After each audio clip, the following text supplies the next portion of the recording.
মাছের মাথাগুলো খুব বড় বড় না? বিশাল বড় মাছটা। কত কেজি যেন ওজন ছিল গো মাছটা? 4 কেজি 500। মাথাটা তো ওজন শুধু 4 কেজি 500। মাছটার ওজন ছিল 26 কেজি।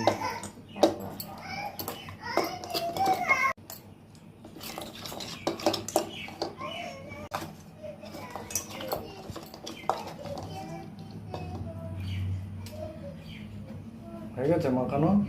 হয়ে গেছে। বাহ, এবার কি করবা? এগুলোকে ভাজবো।